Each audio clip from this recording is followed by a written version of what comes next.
જન આક્રોશ રેલી યોજી સત્તા હાંસિલ કરવા માંગતી કોંગ્રેસને પ્રજાની લપડાક। મેવાણી વિરુદ્ધ લાગ્યા નારા। સત્તાધારી પક્ષ સામે સરમુખ અત્યાચારશાહીના આક્ષેપો કરી લોકશાહી બચાવવા યોજાયેલ રેલીમાં ખુદ કોંગ્રેસના જિગ્નેશ મેવાણીએ પોલીસના પટ્ટા ઉતારવાની વાત કરી। ઘોડા છૂટ્યા પછી તબેલાના તાળાવાળી કહેવત કોંગ્રેસ સાર્થક કરી રહી છે અને કોંગ્રેસ સમયસર પ્રજા વચ્ચે પહોંચી નથી। કોંગ્રેસ ટાઈમિંગ ચૂકી છે અને વિરોધ પક્ષ તરીકે પણ ક્લીન બોર્ડ થઈ હોવાનું ચર્ચાઈ રહ્યું છે। ત્યારે ભાજપ સામે અનેક આક્ષેપો કરતા વિરોધ પક્ષ ખુદ ભાજપનો કોઈ વિકલ્પ નથી તેવું સાબિત કરે છે। જાણીએ વિગતવાર। અતિ વરસાદના કારણે વાવ થરાદ જિલ્લો પૂરગ્રસ્ત બન્યો અને ત્યારે વર્ષોથી સત્તાથી દૂર રહેલ કોંગ્રેસ સત્તા હાંસિલ કરવા ગુજરાતમાં જન આક્રોશ રેલીનું આયોજન કરી રહી હતી। તેનો પ્રારંભ ધીમાથી કરવાનું આયોજન કરાઈ રહ્યું હતું, પરંતુ સુકાણા મૂળ સૃષ્ટિના પછી વૃષ્ટિ થયાથી શુંના ન્યાયે કોંગ્રેસ ટાઈમિંગ જાળવી શકી ન હતી। જ્યારે વાવ થરાદ જિલ્લાની પ્રજા અતિ વરસાદ અને પૂરને લઈ ત્રસ્ત હતી, હાલાકી ભોગવી રહી હતી। સરકાર કેશડોલ ચૂકવવા સર્વે કરતી હતી, સહાય જાહેર થઈ ન હતી।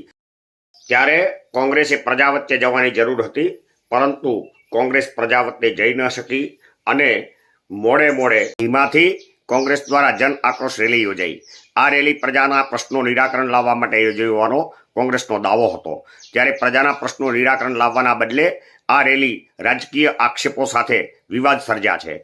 કોંગ્રેસના ધારાસભ્ય જિગ્નેશ મેવાણીએ વાવ થરાદ જિલ્લાના પોલીસ વડા ચિંતન તેરૈયાની હાજરીમાં જે રીતે પોલીસના જાહેરમાં પટ્ટા ઉતારવાની ચીમકી આપી હતી અને પોલીસ કામગીરી સામે પ્રશ્નો ઉઠાવ્યા હતા, તે ધારાસભ્ય જેવા ગરિમાવાળા પદાધિકારીને ન શોભે તેવી વાત સાથે જિગ્નેશ મેવાણી અને કોંગ્રેસ સામે જન આક્રોશ વ્યાપ્યો હતો અને થરાદના પ્રજાજનોએ આ પોલીસ કામગીરીના સમર્થનમાં જિગ્નેશ મેવાણી વિરુદ્ધ જન આક્રોશ યાત્રા કાઢી જિગ્નેશ મેવાણી માફી માગે તેવી માગણી કરતા કોંગ્રેસની જન આક્રોશ રેલીને પ્રથમ ગ્રાસે મક્ષિકા જેવો ઘાટ સર્જાયો છે। ધારાસભ્ય શંકરભાઈ ચૌધરી આપાતકાળ સમયે અધરાતે પ્રજા વચ્ચે પહોંચી લોકોને મદદ કરવા તત્પરતા દાખવી રહ્યા હતા અને તેઓ લોકો વચ્ચે પહોંચ્યા હતા અને જેને લઈ 2015ના પૂર સમયે શંકર ચૌધરીએ કરેલ બનાસવાસીઓની સેવા અને તે સમયે કોંગ્રેસના 6 ધારાસભ્યો હોવા છતાં તેઓ દક્ષિણના રિસોર્ટમાં મહાલતા હોવાની યાદો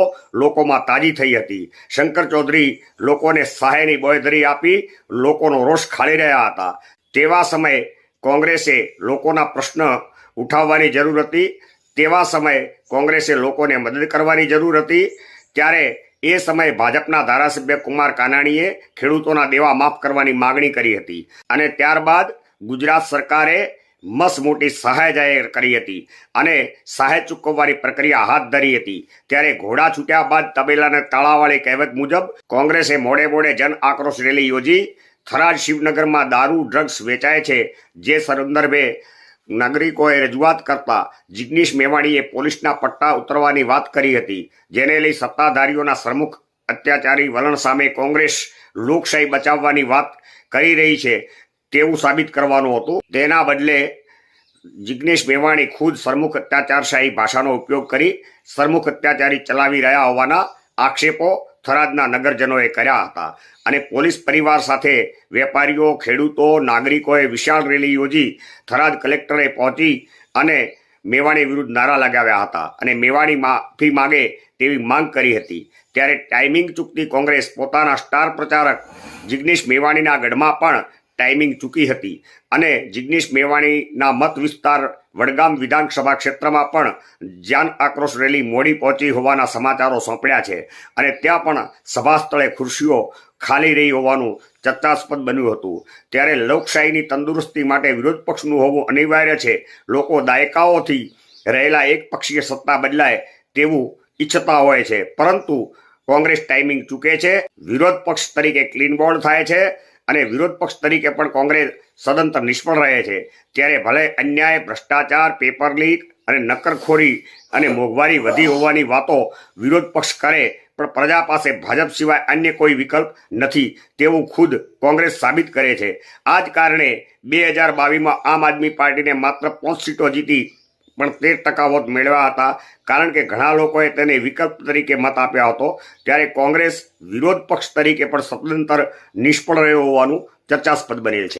ત્યારે પ્રજાના પ્રશ્નો, પ્રજાની ચર્ચા અને સમાચારો સાથે સમીક્ષા જાણવા માટે ચેનલને લાઈક કરો, સબસ્ક્રાઇબ કરો અને જનજાગૃતિ માટે શેર કરો. ભારત માતા કી જય.